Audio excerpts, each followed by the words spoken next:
बच्चियों के साथ दुर्व्यवहार किया जा रहा है, उनके कपड़े तक फाड़ दिए जा रहे हैं, तो इनसे बड़ा पापी कौन है? भारतीय जनता पार्टी विनाश की पार्टी है और ये बर्बाद करना चाहती है, देश को बांटना चाहती है। उस बांटने वाली सियासत को हम पीछे करना चाहते हैं। क्या दिल्ली पुलिस के भेष में कोई गुंडे, लुच्चे, लफंगे घुस गए थे? क्योंकि कोई भी पुलिस माँ बहनों के साथ इस तरह की घटना नहीं करेगी, इस तरह की हरकतें नहीं करेगी। न केवल धर्मेंद्र प्रधान बल्कि इस देश के जो दोनों लोग हैं, जो तानाशाही की जिन्होंने पराकाष्ठा कर रखी है, वो दोनों लोग भी बह जाएंगे, इनकी पूरी सरकार बह जाएगी उस समय। ऐसे देख रहे हैं जिस तरीके से 20 तारीख को जो पुलिस और स्टूडेंट्स में झड़प देखने को मिली, जिस तरीके से दिल्ली पुलिस ने छात्राओं पर एक तरीके से जिस तरीके से लाठीचार्ज किया, काफी छात्रों को घायल तक कर दिया, सर फोड़ दिए गए, महिलाओं के दामन पे हाथ डाला, मेल पुलिस ने, कोई महिला पुलिस भी नहीं थी वहाँ पे। इस तरीके की वीडियोस आप देखते हैं तो आप कैसा महसूस करते हैं? मैं यही कहना चाहूँगी कि ये जो हो रहा है सब एक बर्बरता हो रही है स्टूडेंट्स के साथ। स्टूडेंट्स की आवाज़ को हमें ऊपर उठाना चाहिए, उस आवाज़ को दबाया जा रहा है। ऐसा क्यों हो रहा है? आप जरा भी अंदाजा नहीं लगा रहे हैं कि ये देश का भविष्य है जो आगे जाके आप जैसे ही राजनेता बनेंगे। बट मैं ये सोच रही हूँ कि जो राजनेता बड़ी बड़ी गद्दियों पे बैठ जाते हैं, जब वोट मांगने का टाइम आता है तो ये ग्राउंड लेवल पे आ जाते हैं। बिल्कुल जब इनको राजगद्दियां मिल जाती हैं तो जो ग्राउंड लेवल की जो सिचुएशन होती है उसको ये जानना भूल जाते हैं। क्या कभी इन लोगों ने ये अंदाजा लगाया है कि पेरेंट्स अपने बच्चे को किस तरीके से पढ़ाता है, क्या स्ट्रगल करता है, वो कैसे उसका पालन पोषण करके उसको इतना बड़ा करता है और इस काबिल बनाता है कि वो किसी एग्जाम में बैठ पाए। जब वो किसी एग्जाम में बैठते हैं उसके बाद पेपर लीक हो जाता है।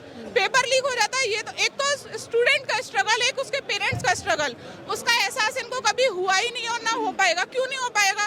क्यों इनके बच्चे इस स्ट्रगल को झेल नहीं रहे हैं? इन्होंने बड़ी बड़ी यूनिवर्सिटियों में देश विदेश में अपने बच्चे पढ़ा रखे हैं। जिस दिन ये एक नॉर्मल स्कूल में जैसे सामान्य परिवार का बच्चा पढ़ता है ना, उस तरीके से इनका बच्चा पढ़ेगा, तब इन्हें एहसास होगा कि एक बच्चा कितना स्ट्रगल अपने जीवन में करता है। उस चीज का एहसास नहीं हो रहा है। आप कुछ नहीं कर पा रहे हो तो शिक्षा व्यवस्था को इतना तो कर दो, जैसे बॉर्डर पे एक सैनिक के लिए उसके अस्त्र शस्त्र उसका वो होते हैं, मिसाल होते हैं, ऐसे एक शिक्षक के लिए उसकी शिक्षा उसकी मिसाल है। उस चीज को ये भूल जाते हैं, उसके शस्त्र को ही खत्म कर रहे हैं, तो देश का भविष्य कहाँ जाएगा? ये देश डूब जाएगा। आप सोने की चिड़िया बनाने की बात कर रहे हैं, आप तो चिड़िया के पंख पहले ही काट दे रहे हैं, तो वो सोने की चिड़िया बनेगा कहाँ से? उस चीज का अंदाजा सरकार को नहीं है। मैं किसी एक इंडिविजुअल व्यक्ति को नहीं कह रही हूँ, मैं हर राजनेता की बात कर रही हूँ जो ऐसा करते हैं। मैं आपसे सब यही आग्रह करूंगी कि इस जनता का जो ये आवाज है इसको दबाने की कोशिश ना करी जाए, इसको उठाया जाए ऊपर। आप इसको उठाओगे, यही मिसाल बनेगी आगे जाके। इस भविष्य को आप अंधकार में ना ले जाके इसको एक प्रकाश की ओर ले जाया जाए, यही मैं। जिस तरीके से यहाँ पे मांग कर रहे हैं स्टूडेंट्स की, धर्मेंद्र प्रधान जो एजुकेशन मिनिस्टर है उनका इस्तीफा होना चाहिए, क्या आप भी यही मांग करती हैं? अगर ये हुआ है और ये इतना गलत हुआ है तो मैं भी चाहती हूँ कि धर्मेंद्र प्रधान जी का इस्तीफा हो, जायज है। अगर वो इस्तीफा फिर भी नहीं दे रहे हैं तो एक बार आके स्टूडेंट से बात तो करके देखें, गहराई को जाने तो सही है क्या अंदर। उस गहराई को जानना ही नहीं चाह रहे हैं। वो सब कुछ ऐसे ही चल रहा है, लाठीचार्ज करा रहे स्टूडेंट्स पे। क्यों करा रहे हो भाई?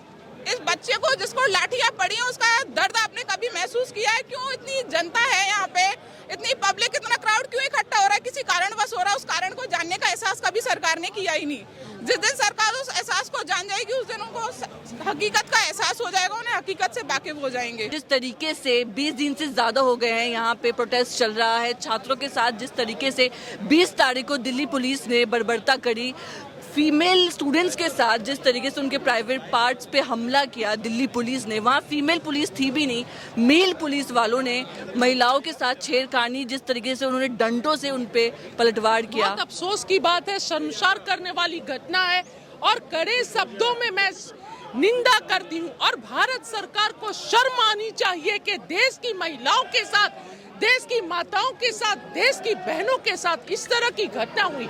लेकिन एक बात ये भी बोलना चाहूंगी कि वो सही में दिल्ली पुलिस थी या दिल्ली पुलिस के भेष में कोई गुंडे, लुच्चे, लफंगे घुस गए थे? क्योंकि कोई भी पुलिस माँ बहनों के साथ इस तरह की घटना नहीं करेगी, इस तरह की हरकतें नहीं करेगी। और जब निर्वस्त्र भी बहुत सारे भाइयों ने कपड़े भी बहनों को दिए हैं, बहुत अफसोस की बात है। और इतने पेपर लीक्स होने के बाद भी आज तक धर्मेंद्र प्रधान बैठे हुए हैं, अपने पद पर बैठे हुए हैं। ये सरकार की निष्ठुरता और निरंकुशता दिखाती है। ये बताता है धर्मेंद्र प्रधान का बने रहना कि सरकार जो है बिल्कुल भी गंभीर नहीं है देश के युवाओं के भविष्य के लिए। देश के भविष्य से कोई मतलब नहीं है। इन्हें अपनी सत्ता चाहिए, इन्हें अपना सरकार बनाना है। देश के भविष्य से, बच्चों से कोई मतलब जी। प्रधानमंत्री नरेंद्र मोदी का भी आज स्टेटमेंट आया है कि पेपर लीक घोर पाप है। जो भी इसके पीछे है, पेपर लीक के पीछे, उनके खिलाफ सख्त से सख्त कार्रवाई की जाएगी। पेपर लीक जो किया उसने घोर पाप है, लेकिन जो सत्ता में बनाकर बैठा कर रखे में है वो महापाप है। और नरेंद्र मोदी जी जो कर रहे हैं वो महापाप है। अब तक सत्ता में कैसे बैठे में, अब तक रिजाइन क्यों नहीं हुआ? और पूरी देश के अपने बच्चों को पीट रहे हैं, जो देश के बच्चों को पीट रहे हैं, देश के बच्चों को पीट रहे। इससे ज्यादा शर्मसार करने वाली घटना और क्या होगी? जो युवा हैं ये कल के देश को बनाएंगे, उन पर हाथ उठा रहे हैं, पर अपने जो करप्ट मिनिस्टर्स हैं, जो करप्ट मंत्री हैं, उनको नहीं हटा रहे हैं। ये आज की हकीकत है और यही सच है। और मैं मांग करती हूँ कि धर्मेंद्र प्रधान का अविलंब इस्तीफा होना चाहिए और जिस तरह छात्रों के साथ बर्बरता की गई उसकी जिम्मेदारी लेनी चाहिए। और जो दिल्ली पुलिस जिसने भी छात्रों को पीटा है और उन पर कार्रवाई होनी चाहिए। लेकिन आरोप लगा रही है भाजपा सरकार की विपक्ष यहाँ पे राजनीतिकरण कर रहा है। जो यहाँ का मेन मुद्दा है नीट पेपर लीक, उससे ध्यान भटका रहा है विपक्ष। वो अपनी राजनीतिकरण कर रहा है यहाँ पे आके। विपक्ष क्यों ना करे राजनीति, क्यों ना करे? Rahul Gandhi ji leader of opposition है और लीडर ऑफ ऑपोजिशन होने का मतलब है देश की हर समस्याओं को पार्लियामेंट में सड़क से लेकर सदन तक उठाना। अगर देश का विपक्ष आवाज नहीं उठाएगा देश के युवाओं के लिए, देश के भविष्य के लिए, तो कौन आवाज उठाएगा? आपको अगर देश की इतनी चिंता है, बच्चों की इतनी चिंता है, तो आप रिजाइन लीजिए, पेपर लीक्स बंद कीजिए। ये पहली बार तो नहीं हुआ है ना, लगातार कई सालों से ये घटनाएं घट रही हैं और मांग किया जा रहा है कि इसको रोकिए। कोई तो अकाउंटेबिलिटी ले, लेकिन इस्तीफा देने से सब ठीक हो जाएगा। आप ठीक कीजिए ना, सिस्टम को ठीक कीजिए। कम से कम एक शुरुआत तो होगी ना। जो भ्रष्टाचार है उस पर अंकुश लगाने की शुरुआत तो होगी ना। पर यहाँ पर तो आप शुरुआत ही करना नहीं चाहते हैं। आप अपने इसी तरह इसी जंतर मंतर पर बहन विनेश, जो देश की एक बेटी थी जिसने देश का सर गर्व से ऊंचा किया था, वो भी ऐसे ही मांग करते करते घसीट कर उठाकर फेंक दिया गया जंतर मंतर से, पर उसे इंसाफ नहीं मिला। और आज देश के बच्चे खड़े हैं। ये देश का भविष्य है, इस भविष्य के साथ आप मत खेलिए। और याद होगा आपको 2020 में इसी तरह जामिया में छात्रों पर घुसकर, जो पढ़ने वाले, जो लाइब्रेरी में छात्र पढ़ रहे थे, घुसकर लाठीचार्ज किया गया था, लहूलुहान किया गया था। तो यही बात है कि हम उस समय चुप थे और आज फिर हमारा नंबर आया है। तो जब भी चुप होने का समय नहीं है, आइए खड़े हो जाइए। मैं हमेशा से बोलती आई हूँ, किसान आंदोलन में मैंने बोला कि आइए किसानों का साथ दीजिए। अगर आज नहीं खड़े हुए तो एक एक करके सबका नंबर आएगा। और देखिए एक एक करके पूरा देश लाइन में लग गया है। देश की महिलाएं सुरक्षित नहीं है, बच्चियां सुरक्षित नहीं है, ये युवा छात्र सुरक्षित नहीं है। तो कौन सुरक्षित है? देश में सिर्फ अडानी, अंबानी और आप। सरकार जो मांग कर रहे हैं यहाँ के स्टूडेंट्स इस्तीफा, तो इतने आसानी से इस्तीफा हो पाएगा? क्या लगता है आपको? बिल्कुल, जब पूरा देश आज एक जगह है, पूरे छात्र, पूरा विपक्ष, सबकी यही मांग है कि धर्मेंद्र प्रधान इस्तीफा दो और नरेंद्र मोदी आप जिम्मेदारी लो।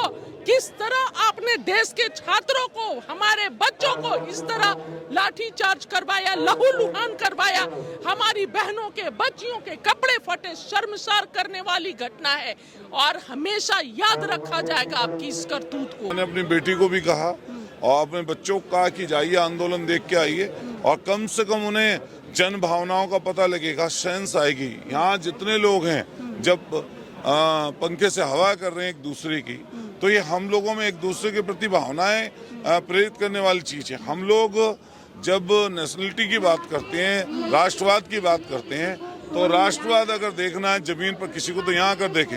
यहाँ जात नहीं है, यहाँ धर्म नहीं है, यहाँ कोई स्टेट नहीं है, यहाँ कोई दल नहीं है, यहाँ कोई पार्टी नहीं है, यहाँ नॉर्मली लोग आ रहे हैं और आकर अपना योगदान दे रहे हैं। तो यहाँ के जो स्टूडेंट्स जो मांग कर रहे हैं एजुकेशन मिनिस्टर धर्मेंद्र प्रधान का इस्तीफा, तो क्या लगता है सर इतनी आसानी से इस्तीफा हो पाएगा? क्या ये सरकार झुकेगी? देखिए, मैं फिर कहना चाहता हूँ, सरकार को अंततः झुकना ही पड़ेगा, और इसलिए झुकना पड़ेगा कि सरकार की जो हठधर्मिता है वो हर दिन उन्हें पब्लिक से दूर करेगी। और आज की तारीख में देश में हर दिन वो जनता से दूर होते जा रहे हैं।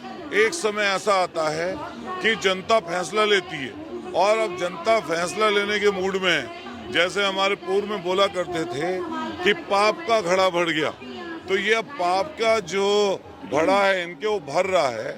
और इसमें जब ये आता है तूफान, और जब आता है जैसे कहते सुनामी, तो सबको बहा के लेके चला जाता है। इसमें न केवल धर्मेंद्र प्रधान बल्कि इस देश के जो बड़े जो दोनों लोग हैं, जो तानाशाही की जिन्होंने पराकाष्ठा कर रखी है, वो दोनों लोग भी बह जाएंगे, इनकी पूरी सरकार बह जाएगी उस सुनामी में। लेकिन लगातार भाजपा सरकार आरोप भी लगा रही है, कुछ लोग इस प्रदर्शन में आके इस प्रदर्शन को जो मेन मुद्दा है वहाँ से गुमराह कर रहे हैं। जैसे कुणाल कामरा जैसे कॉमेडियन आए तो उन्होंने भगवान राम का अपमान किया, ऐसा आरोप लगा रहे हैं। भगवान जी को जो मानने वाले लोग हैं, जैसे मैं वैचारिक रूप से अम्बेडकरवादी हूँ, लेकिन अगर हम लोग अपना सामाजिक चीजें, संस्कार या अपनी संस्कृति को पहचाने देखें तो भगवान मर्यादा पुरुषोत्तम श्री राम को हम सब मानते हैं, और लेकिन हम उनके नाम को वोट के मामले में नहीं बनाते। हम लोग उनकी आस्था उनसे रखते हैं। मैं समझता हूँ ये मंच ऐसा है, इस पे किसी की भी भावनाओं को ठेस पहुंचाना गलत है। जब आप यहाँ पर आते हैं, या मैं पॉलिटिक्स में हूँ, मैं भाई किसी सीट से एमएलए बन के आया हूँ, हमारे क्षेत्र में अलग अलग भावनाओं के लोग हैं, हमें उनकी सबकी भावनाओं की कदर करनी पड़ेगी और सबकी भावनाओं की कदर करके आगे बढ़ना पड़ेगा। और भारतीय जनता पार्टी वाले इसलिए ये वाली बात ना बोलें कि ये जो मंच यहाँ पर है ये देश के बंटवारे की बात करने वाले लोग नहीं है, ये देश को अलग अलग करने वाले लोग नहीं है, ये एकता के सूत्र में बांधने वाले और पूरी डेमोक्रेसी की रक्षा करने वाले और संवैधानिक संस्थाओं को बल देने के लिए यहाँ पर इकट्ठा हुए हैं। आप बताइए, नीट का एग्जाम है, वो पूरे देश के बच्चे दे रहे हैं। 22 लाख बच्चों ने एग्जाम देना था ना, और उसमें से कई बच्चे जो हताहत हुए वो अलग अलग जगह के थे, वो एक सोच के नहीं थे, पता नहीं अलग अलग सोच के लोग होंगे। तो यहाँ पर जो श्रद्धांजलि देने का काम हुआ तो वो यहाँ के लोगों ने किया, अलग अलग दलों के लोगों ने किया, सामाजिक संगठनों ने किया। एक बार भी बताइए, भारतीय जनता पार्टी के किसी नेता ने वो जो हमारे बच्चे सुसाइड करके चले गए हमारे बीच से, क्या एक बार भी शोक व्यक्त किया किसी ने? या ये बता दीजिए, जो किसानों का आंदोलन चला, 700 से ज्यादा किसानों की मौतें हुई यहाँ पर, कभी भारतीय जनता पार्टी ने आज तक उन किसानों की बात की? भारतीय जनता पार्टी विनाश की पार्टी है और ये बर्बाद करना चाहती है, देश को बांटना चाहती है। उस बांटने वाली सियासत को हम पीछे करना चाहते हैं। ये राष्ट्रवाद की बात करते हैं, इनसे पूछिए, ये राष्ट्रवाद नहीं हो सकता। प्रधानमंत्री मोदी का भी आज स्टेटमेंट आया कि घोर पाप है पेपर लीक होना, सख्त से सख्त कार्रवाई की जाए। ये सारी चीज ऐसी बोलते हैं घोर पाप है, ये घोर पापी खुद है। इनसे बड़ा पापी कौन है कि इनकी नाक के नीचे इनका कमिश्नर, इनका डीसीपी, इनका एडिशनल कमिश्नर यहाँ लाठी मार रहा है, बच्चियों के साथ दुर्व्यवहार किया जा रहा है, उनके कपड़े तक फाड़ दिए जा रहे हैं। तो इनसे बड़ा पापी कौन है? सबसे पहले अगर तुम तो पापी मानते तो धर्मेंद्र प्रधान के पापों के घड़ा जो भर चुका है उसको सबसे पहले किनारा कर दे, सबसे पहले किनारा करते, और कम से कम जो अधिकारी लोग इस तरह की हरकत किए सबसे पहले उनको 14 की कार्रवाई करके बर्खास्तगी की तक पहुंचाते।